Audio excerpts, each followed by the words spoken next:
Our story follows Gerda on her quest to find Kai, who has been snatched by the evil Snow Queen.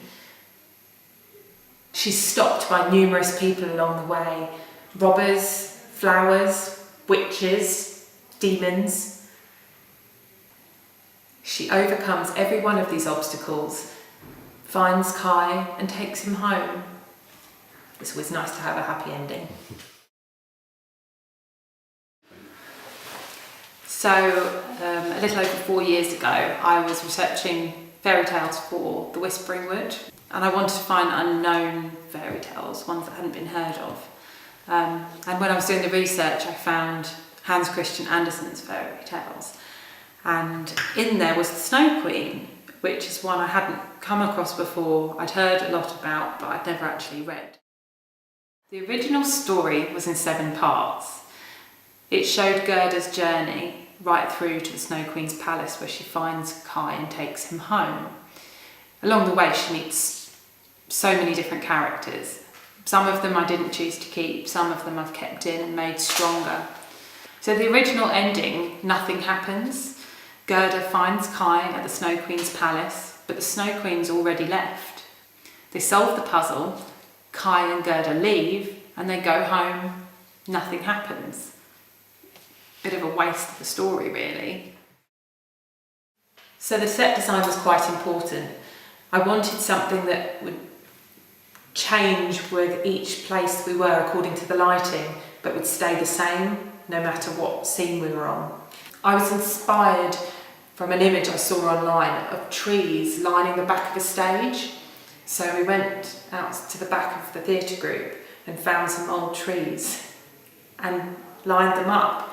When we light the back wall, it brings the whole stage to life. You're in a city one moment, rooftops the next, a forest the next moment. Gerda became more of a classic heroine, but with a refreshing twist.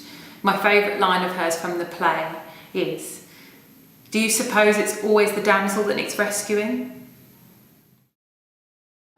When I originally wrote the script for the Snow Queen, I imagined Kai being played by a male actor, because it was really important to have the male-female relationship that would make it different from being pantomime. But when it came to actual casting, I found that I didn't really have the right fit in terms of having a couple to make that friendship real and have that dynamic of a blossoming romance.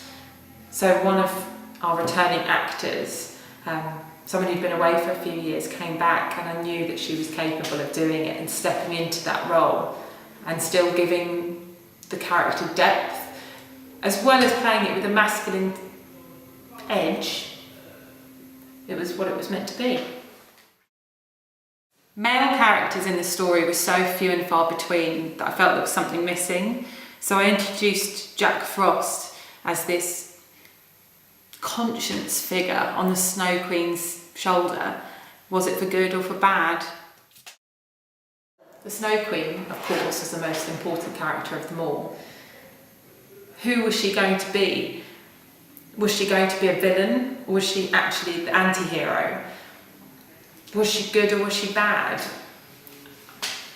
I didn't know where to start, so I looked at the other characters that you recognise the Snow Queen in modern cinema. You have Elsa in Frozen, you have the White Witch in Narnia. All of those characters had one thing in common: weakness. What was the Snow Queen's weakness? When I originally wrote the story, I saw the village turning away from the Snow Queen, causing her the pain and torment that she then would inflict on them later on. That was her weakness. Her weakness was other humans.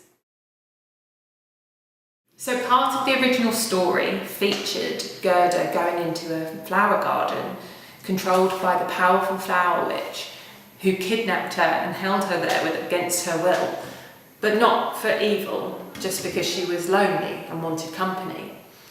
The flowers I didn't want to lose from the story, but in the original text, they talk gobbledygook and don't really make much sense. So they guide Gerda along the way with stories that help her lead through to the city and then eventually to the Snow Queen's palace. But representing flowers on stage was going to be quite important. And I really wanted something that still made them look human, but had all the characteristics of that particular flower.